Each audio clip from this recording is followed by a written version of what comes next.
Anderson heaving one down the sideline, and he's got Cass Allen over the top. Big side, down the sideline. Touchdown. His signature move and his signature performance. Allen did ball one more time. 58 yards this time. You're listening to the Bruin Bible. This is your host, Will Decker, bringing you UCLA football content all throughout the year for LA Football Network. What is up, Los Angeles? 1090 ESPN Radio.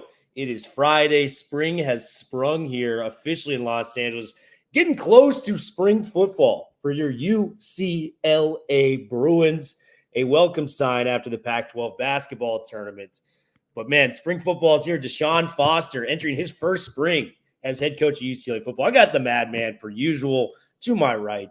Madman, what is going on, bro? We have football right around the corner for UCLA and a spring game on top of that. No, it's so exciting, Thriller. Obviously, the spring practices here begin in about 12 or 13 days. We're going to have a spring game at the Rose Bowl. 8 days prior to that, we're going to have a Friday Night Lights practice, which is going to be so epic. Just can't wait. This is just so exciting. A turning of the page of the program, so much infusion, and just a wonderful pro day that we've had 10 days ago, and just so much energy and enthusiasm in the program. So can't wait to be covering it with you. Yeah, and before we get into our day's topic, did you see Steph Curry come through the Wasserman Center last week? Oh, yes. You had Djokovic that you missed, but that, broke I'm your still heart crying there. over that. Hashtag too soon. Yeah. Anybody that knows me, I am the biggest Curry Warriors fan coming from Oakland, California. Remember, bro, I've never been more jealous to not be at the Wasserman Center for that. Chris Paul was there talking to our new quarterbacks coach, Dwight out there. I mean, it was very, very cool, man. So lots of great stuff going on. But the topic we came up for today's episode, we want to break down the guys who are excited for spring ball. Some guys we haven't seen really stand out on the football field. Some guys are going to be stepping into new roles. Some returning players that could make that next step up to all-conference performer and become those UCLA players we really remember at the end of the day. Madman, I thought this was a very fun exercise. What are your thoughts going in to us breaking down the top players from spring? Oh, it's very exciting, Will, because so much of spring production carries over into the season. If we, circle back the clock about 12 months here, a lot of the guys, Will, that we thought were sort of prized for a breakout, given how they played in spring, it panned out that way. Strengths in terms of units of the team, it played out that way. Weaknesses in terms of units of the team, it sort of played out that way. So many of the habits, the behaviors, the practices matter so much at this particular point in the season, because this is sort of what carries over into the season. So it's almost like watching a baby being born. This is sort of the birth of the 2024 UCLA season in so many ways. Yeah, it's going to be a lot of fun. And, I got some names that I'm very excited to be talking about. As always, I got to give it to my man to the right. Lead us off, man. Who are you most excited about coming into spring football camp for the 2024 season for UCLA? Yeah, well, I'll do this sort of as a group of five here in no particular order. But one guy I've got my eye on is Rico Flores, the transfer from Notre Dame, and the speedster, had 300 yards receiving, 3 touchdowns with Notre Dame last year, and sort of coming in now to sort of complement this wide receiving group. Obviously, you and I joked offline that he's got some very large shoes to fill, Will, in the departure of Kyle Ford. And you and I joked, obviously, Kyle Ford, the guy who I thought was going to play just a hugely significant role on the team last year and had all but 38 yards receiving, it felt like, on 5 catches. I'll always have the 5 for 38, Will, to miss. But I think Rico Flores steps in here with an opportunity to really be that guy that blows the top off the defense to sort of complement the possession type of receiver that is Logan Loya, and then obviously the explosive big body that is J. Michael Sturdivant. So I kind of want to see how Rico Flores integrates into this system and how comfortable Ethan Garbers is with him. Yeah, I love the Rico Flores comparison. I mean, this guy was highly touted, Notre Dame guy. We're going to have to get into this later in the episode. Butler Benton, the director of player development, the GM of Notre Dame football, coming to UCLA. So that's going to be very exciting as well. But getting back to Flores, a very talented wide receiver. I see him more as a slot guy as opposed to an outside guy from what I've seen early. but he can make the tough catches and run the right routes where he's going to get a lot of targets when he's on the field. A lot of promise there. Is 3 more years of eligibility, to my knowledge, for UCLA with Rico Flores. So just a lot of great things to like, man. So Rico Flores, a very valuable first choice. Here's the guy I got for you, and this is a guy that we saw in spring football last year. Braden Pagan, man. I mean, he was behind a stacked receiving core, of your Fords, your Sturdivants, your Loyas. Very talented. I think Loya's going to have an opportunity to go to the NFL after this. I think Sturdivant's going to be a top 3-round pick in the NFL next year. But with Pagan, he was arguably the second best receiver we saw in spring practice, whether that lined up to on the field playing time. I mean, this guy has 1 catch in 2 seasons at UCLA for 7 yards against Cal last year. But what Pagan brings to the table, big-bodied outside receiver, 6'4", 200 pounds. And, I mean, we routinely saw it. He was making one-handed grabs. He was torching DBs, mossing guys with that size. Such a hard cover out there on the football field. And I'm really excited to see if he can take that next step to ultimately being the guy opposite your Loyas or your Sturdivants in that situation. What do you think about Pagan coming into the spring? Absolutely, Will. You said it best. Pagan really stood out last year in the spring when it came to torching the defensive backs who ended up having really good seasons. When you think about an Alex Johnson, when you think about a Kamari Ramsey, when you think about some of these guys that were on this roster last year and the type of success that Pagan had, it was really remarkable. He was clearly the number 2 receiver in spring last year after J. Michael Sturdivant. And you talked about it, Will. It was in a variety of ways, whether it was his catch radius and being able to catch some contested back shoulder balls, whether it was sort of going across the middle and being able to catch balls in traffic, whether it was showing some really subtle speed in terms of some move variations and then kind of creating separation down the sideline, and then also his ability to have a knack to be open in the red zone. He did a little bit of everything in the spring. Let's see if it translates now this year on the field. And I think what will help significantly is, if you recall, Will, he had a great chemistry with Ethan Garbers in spring. And so now hopefully with Garbers kind of taking that reign and sort of going through it unanimously, the QB1, unquestionably his team, no one to sort of look behind his shoulder. Hopefully now Pagan and Garbers develop a chemistry that stays consistent throughout the season, and this translates to on-the-field success. Yeah, so we got 2 wide receivers off the board with our first 2 picks. Madman, number 3, lead us to where we're going for the spring and who we got our eyes on in these open spring practices, my man. Yeah, Will, I got my eye on the Georgia Tech transfer, KJ Wallace, in the secondary. And when you talk about what KJ Wallace brings to the table in terms of game experience and pedigree from Georgia Tech, he had some of his best games against some of the top competition in the country. When you talk about the Ole Misses and the Georgias and the likes of, really top flight competition, Clemson, to name a few, really played big in the biggest games.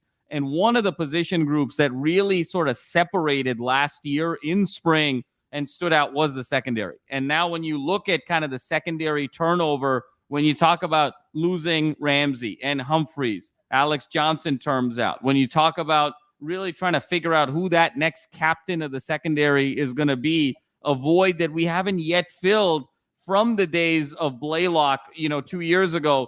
Can KJ Wallace potentially be that guy on the back end? And I want to see how he matches up with the high level of competition that is in that UCLA wide receiver room, how he competes and where he really fits in terms of zone scheme, cover 2, cover 3, whether he's more bump and run. He did a little bit of everything at Georgia Tech. Can he sort of take that next step and serve in that leadership role in the secondary? Yeah, I love Wallace, another former Notre Dame and Georgia Tech guy coming here. A lot of experience. He's going to be back there, with some very tested corners. And I think, spoiler alert, I'm going to have another corner in that conversation coming forward. So KJ Wallace, the addition of him coming to this was such a need, especially with Ramsey and Humphreys leaving for USC. So this is a very, very big pickup for UCLA. So I'm excited to see how he progresses with his new defense. Cody Whitfield was the Pac-12 defensive back coach of the year last year. So let's see if he can kind of build on that, bring these new guys in, get them comfortable out there playing, and see how they align in spring ball as they head to a big new conference in the Big Ten. So it's going to be very fun to watch what Wallace does out there. I'm going to go defensive back a little later. The guy that I have, and it's such a need coming into this year because we had such a dominant unit last year. I'm talking about the defensive line. You lose the Murphy twins. You lose Latu. I mean, those guys don't grow on trees. I've said that many of times. Those guys are all future pros. Latu, if it wasn't for the medicals, would be a surefire top 10 pick in the NFL draft. Murphy's going to be day 2, maybe even day 3 picks. The guy that I got, and I went back and looked at his recruiting profile. Collins Champion is built like nobody I've ever seen. Yes. He's 6'7", 270 pounds, man. This guy went to Miami, transferred to UCLA, has 4 years of eligibility left. And you look at the offers and the recruiting profile for that size, whether it was your Texases, your Oregons, your Michigans, like the big name brand schools all wanted this guy. And somehow he winds up at UCLA a year later. Can't teach size is the one thing my grandpa always said as a college basketball scout. Size rules all. 6'7", 270, coming with a coach that just put 3 players in the NFL.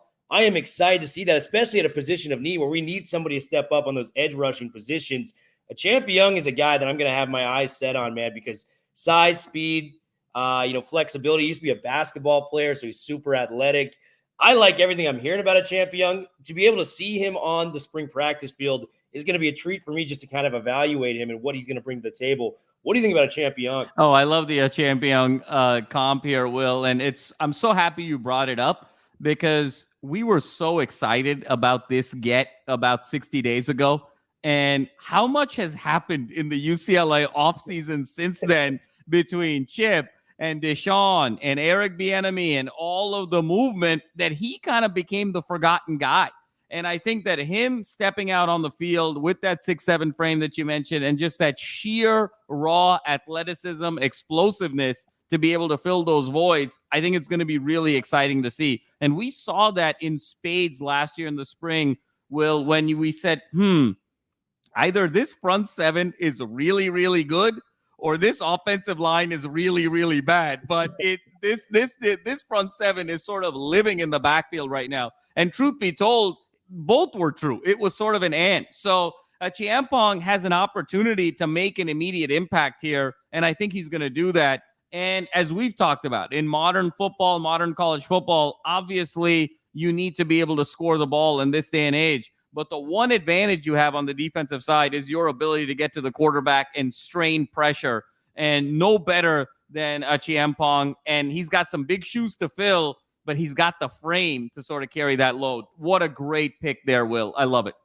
Awesome, man. Well, Champion, we got 4 picks total. We're going to try to go 3 for 3 at the very least for this radio segment. If we go a little bit long, guys, make sure to check us out in the Bruin Bible. We have everything, the full episode, all listed out for you guys.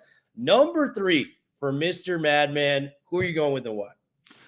Well, this is kind of an interesting one for me. And I think that there's one guy that has the opportunity to really make a huge name for himself this year along the lines of a Champong, and that's Olafunmi Oladijo and where he's going to be, positioned here. And I'm going to cheat a little bit because I think that Oladijo is going to play a very significant role on this team, but I don't know how much we're going to see that in spring. It was kind of like Latu last year. We knew Latu was great, but the spring practices had a little bit less physicality in terms of what those guys wanted to do. I mean, Latu was just ready to kill people and just hit people and just go nuts on people.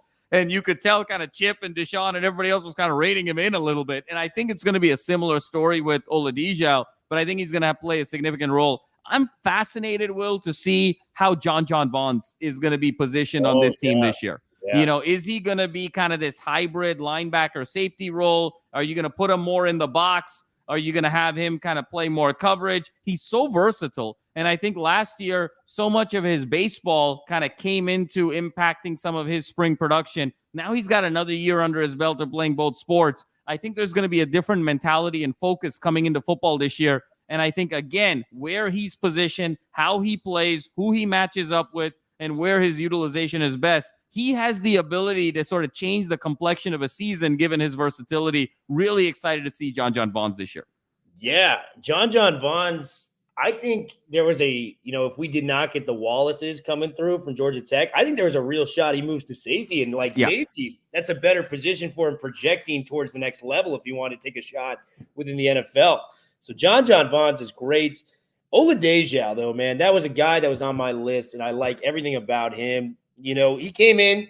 It didn't feel like he blew everybody away, but that linebacking room was so loaded last year, whether it was Kane Madrano or Darius Muasa was going to be playing on Sundays. You had a loaded room, and, the first game we saw Oladejo, 10-tackle game against San Diego State. You're like, man, this guy's going to get 120 tackles this year. Not the case. The most he had since that game was 8. He finished the bowl game in a really nice way, 6 tackles, 3 solo tackles in that game. But the thing that really stood out to me, which makes him a complete freak of nature, this guy had 3 pass deflections at 6'3", 250 pounds. We talked about it last year when he was with DK Metcalf, who came out we didn't know who was who. Like, those guys are just massive human beings, and I just think the size and speed he can have, and if he, improves upon that coverage, this guy can be like a day 2 pick in the NFL, maybe even day 1, because he's one of those guys that if he locks in and has a year he had 2 years ago with Cal, he's going to blow it away at a combine-like environment where the measurables are what you need. And at 6'3", 250, let's say he does run like a low 4.5, he's going to be on the NFL, track record to maybe becoming one of those linebackers like a Fred Warner or one of these guys in the coverage game, Patrick Queen, Roquan Smith, these type of guys. So I'm all about Oladejo. I'm really excited to see what he brings to the table. And that leads me to my next pick, man. This is very obvious, but I think it needs to be said. Like, we have to put him out there. Garbers with a new offensive coordinator. You took it away from me. Yeah. Finally having the starting job, I think, is massive for him because you look at all the struggles he's had over the years. It's started at Washington as a 4-star prospect, came down to UCLA, fought for the backup job with Dorian Thompson-Robinson, who came back for an extra year. People forget that. Like, was Dylan Gabriel going to come or not? That doesn't matter. Garbers was still going to try to compete for that starting job. DTR comes back, eliminates him from that starting job. Finally feels like he's got it last year. They get a 5-star true young freshman, Dante Moore, who for a lot of people, wanted him to start. I would say like 90+% of the fan base wanted this guy to start. And it's one of my big regrets is that I pivoted on this last year because in spring football, he was the best quarterback at spring football for all those practices we saw. But everyone's like, if you don't get Dante, it was very similar to the Brady Drew Henson thing, if you will, where I'm not comparing these guys projecting wise forward, but Brady was the older statesman. He had the locker room. The players liked him, but they had this new young quarterback. They were scared they would lose him if they didn't play him. And lo and behold, it kind of played out very similar where the younger quarterbacks were very inconsistent, didn't get the respect of the veterans within the locker room. And then you have a guy come in like a Garbers or Brady who'd been there, who put in the work. And you saw it pay dividends, man. That second half against Boise State, 9 of 12, 156 yards, 2 touchdowns, 3 touchdown performance against USC in the Coliseum. I mean, come on. Those are games that you dream about as a quarterback playing college football and making that work. I just am so excited to see what he's going to bring to the table now that he knows he's the starting job. But there's also the challenge of, hey, I'm learning under a new offensive coordinator. This could be a little different for me. So just a lot of questions with Garbers, but all the best kinds because we know he's going to be great. What do you think about Garbers there? No, that was going to be my other one, Will. So I'm so happy that we align there as we tend to do. And I couldn't agree with you more because the dynamic with Garbers last year in spring, it was very interesting. It was very obvious to your point that he had a greater command of the offense. He understood the playbook more, the complexities more. There was more decisiveness with his reads and with his balls than was the case with Dante Moore. Where it became interesting was in off-script type of situations, improvisational situations. Dante significantly beat Ethan Garber. So then it became a question of, well, if Moore just sort of catches up on the learning of the offense, this is going to be hard for Garbers to beat. There was also an interesting dynamic in the quarterback competition. You and I both noticed that. Garbers would tend to be sort of on one part of the sideline. Moore tended to be on another part of the sideline. There was no animosity, but there also wasn't a lot of camaraderie either. And so how that played out in the season, while Garbers looked like he had sort of mastery of the playbook, as we talked about in that opener, he lost confidence very quickly on one bad throw. And that sort of set him into a bit of a tailspin the first half of the year. And then he reclamated that in the second half of the year, particularly with SC and Boise State. So I'm really fascinated to see. He's the unquestioned QB1. He's won this team over in the bowl game. He's won the rivalry game. He's got the victory bell in hand. How does he go about his business, not just learning a new offense, but what is he going to be like from a leadership standpoint? How vocal is he going to be in the huddle? How much is he going to coach up his guys? How much is he going to encourage the defense? How much of an aura and a presence is he going to have as a coach and a leader on the field? And that's what I'm really fascinated to see. I think the throws he's going to be able to make, the reads he's going to be able to learn, but how does he sort of translate into the unquestioned leader of this team? And how do they in turn respond to him? Because in their response to him, he's going to generate a lot of confidence and self-worth there. And that, I think, is going to take him through the season, regardless of whether there's some early bumps in the road, a couple of early interceptions or what have you. I think that fortification and that confidence in spring hopefully will carry through. So I'm excited to see Garbers, not just from a wrinkle standpoint with this Bieniemy offense, but him taking that final step as the unquestioned leader of this team, as the unquestioned face of this program, and as an unquestioned coach on the field.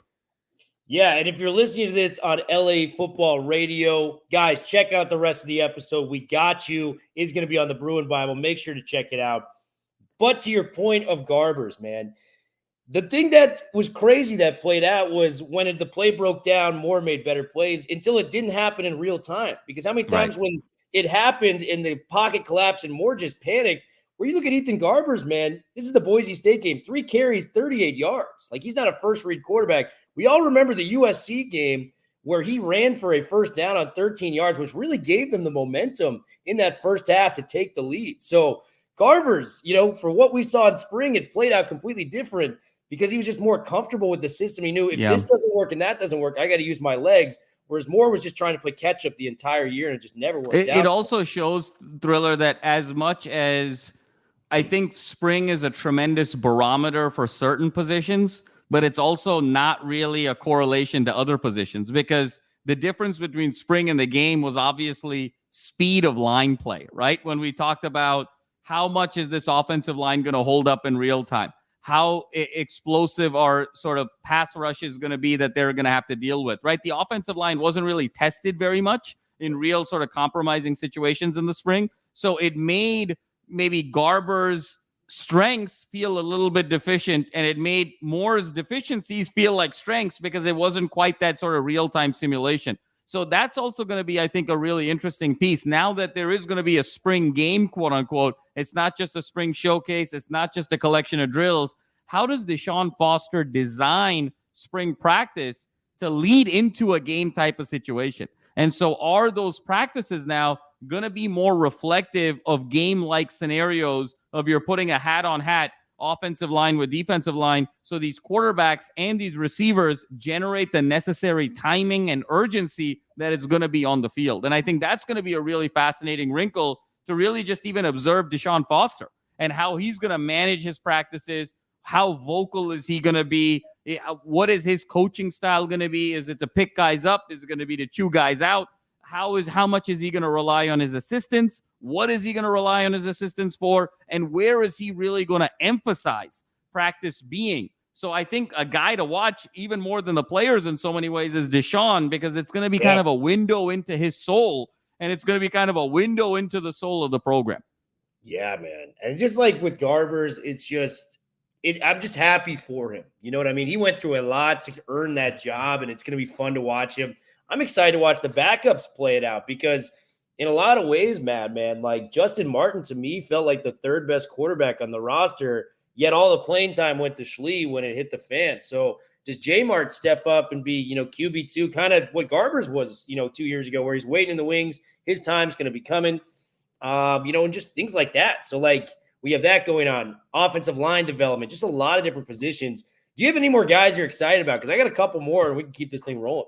Absolutely, Will. I mean, you mentioned a few. I mean, not in terms of the opening cut, but I think it is going to be really fascinating to see how Justin Martin plays in spring, because last year, if you recall, Will, so much of our conversation offline was, hey, is Justin Martin going to have to transfer here? Because So much of that was, well, you got Garbers coming in, you got Dante Moore. You're thinking this is now the future of the program for the next 3 years. You've got other recruits coming in. Schlee is there, and Schlee is going to be sort of a rental for 2 years because he's going to law school and doing all of these things. And so look how quickly things change. Where a very talented guy like Justin Martin, we were talking, hey, maybe does he go to Cal? Does he maybe go to Washington State? Does he go, to the Mountain West? Now he has an opportunity to step up here. We saw some of the deficiencies with Schlee. Does Schlee sort of improve as a pure thrower, or does Martin have the ability to pass him and be QB2 and be one unfortunate Garbers hit away from being the quarterback and playing some really meaningful games in the Big Ten? So I think Martin's development is going to be really fascinating to see how much time he's put in the film room, the weight room, in terms of looking at how he wants to be set up for success. And so for me, Thriller, I think the other guys that I'm kind of looking at a little bit is where do we see kind of the tight end room? And, is this also the year that, Habermel and Matavao, is there some separation there? Over spring last year, it was pretty obvious that Carson Ryan looked like the most talented tight end in the spring last year, if you recall. And he was making some huge plays, and we were expecting some big things, and he delivered. Now, unfortunately, Ryan has transferred to Utah. So what is that battle between Habermel and Matavao going to look like? And is there going to be some separation? 18 months ago, it looked like Habermel was maybe going to be that next tight end. Ryan then came in and wedged in. And then over the course of the season, when Garbers kind of came back into that second wind of his, he really liked Matavao a lot. And then at the very end of the season, Habermel came on in that SC game, got into the end zone. So are we going to see some separation there, or is this going to be more of a tight end battle through and through, and it's going to be a 2 tight end system? So seeing how those two guys interact and play off of each other, who's going to block more, what type of routes are they going to run? Is it seam routes? Are they going to go across the middle? I think that interplay is going to be fascinating to watch. Yeah, no, those are two very fascinating observations you made about the tight end room with Matavao and Habermel. Carson Ryan leaving is a big loss. Like, that's a guy that, the numbers, it was similar to what Kyle Ford did, right? Every time he got targeted, he made a play. So you can't say it wasn't bad. They should have thrown him the ball more with Carson Ryan. I remember the catch he made on 4th down against Utah, ironically Utah, where he transferred to keep the game alive. Like, it was a hell of a play by Carson Ryan. And the other point is Matavao and Habermel. I think they're going to be tight ends by committee coming in on paper, but what if one significantly outplays the other? That's the really fun and exciting part about spring football, especially with a new coaching staff at Old. You got to earn the trust of these new coaches because they don't know who you are. Like, you got to prove to them that you're tight end number 1 or tight end number 2. So that's going to be a fascinating battle to watch play out. I've got a guy for you too, man. Defensively, we have talked about this guy maybe for 3 years. Similar to Loya, where it's like, this guy's going to break out. Devin Kirkwood, man. I felt like he really, progressed at the end of the season last year. After that Stanford game where he forced a fumble, intercepted Caleb Williams in the USC game, made some plays against Boise State where you're starting to see that potential kind of catch up to where he's at right now in terms of talent level. So I think with Kirkwood, talent has never been an issue. It's always been consistency, snap to snap, how he's reading it. I saw him take a step forward at the end of the season with Cody Whitfield last year, and I'm excited to see what they do with Davies and Kirkwood for my money, which could be a top 3, cornerback duo within the Big Ten if everything goes right for them next year. I mean, talk to me about Kirkwood. We talked about him for years, and I think, I'm tripling down. This is my new Kyle Ford, man. This is my guy. Like, I am putting him out there as a guy that I think is going to hit big this year because of how he finished last season and the progressions he made. What do you think about Kirkwood? Oh, God bless, Will. Absolutely. My 5 catches for 38 yards is your interception against Washington 2 years ago. He's teased us ever since then, with that one play.